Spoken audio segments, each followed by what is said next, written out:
कहानी शुरू करने से पहले मैं आपको ये बता दूं कि ये कहानी कोई काल्पनिक नहीं बल्कि एक सच्ची घटना पर आधारित है। विवेक एक छोटे से गांव का लड़का था। उसकी नई नौकरी शहर में लगी थी और उसे रोज़ाना देर रात तक काम करना पड़ता था।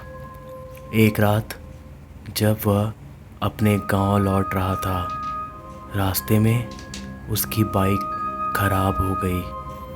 रात का समय था, चारों ओर घना अंधेरा फैला हुआ था।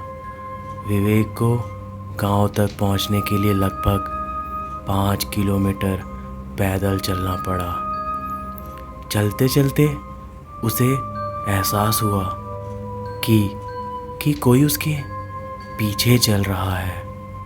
जब उसने पीछे मुड़कर देखा तो वहाँ कोई नहीं था। उसने सोचा कि यह उसका भ्रम होगा और वह फिर से चलने लगा। लेकिन कुछ कदम चलने के बाद फिर से उसे वही एहसास हुआ। इस बार जब उसने पीछे देखा तो उसे एक धुंधली छाया दिखाई दी। वह छाया धीरे धीरे उसकी ओर बढ़ने लगी। विवेक का दिल अब तेजी से धड़कने लगा। वह तेजी से चलने लगा, लेकिन वह काला साया और भी पास आती जा रही थी। अचानक वह साया उसके सामने आकर खड़ी हो गई। वह काला साया उसके सामने आकर खड़ी हो गई। विवेक डर के मारे ठिठक गया। उस काले साया ने एक भयानक आवाज में कहा, "तू यहाँ क्या कर रहा है?" विवेक ने कांपते हुए कहा, मेरी बाइक खराब हो गई। मैं बस गांव जा रहा हूँ। छाया ने हंसते हुए कहा, ये मेरा इलाका है, यहाँ से कोई जिंदा नहीं जाता। विवेक डर के मारे भागने लगा, लेकिन उसके पैर जैसे जमीन से चिपक गए।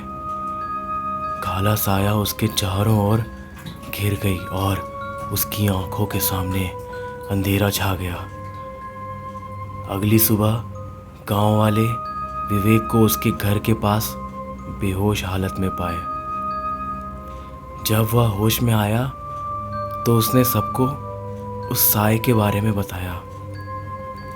गांव के बुजुर्गों ने उसे बताया कि उस रास्ते पर कई साल पहले एक आदमी की मौत हो गई थी और तभी से उसकी आत्मा वहाँ भटक रही है। उस घटना के बाद विवेक ने फिर कभी उस रास्ते पर रात में अकेले जाने की हिम्मत नहीं की। तो दोस्तों, कैसी लगी आपको आज की ये सच्ची घटना?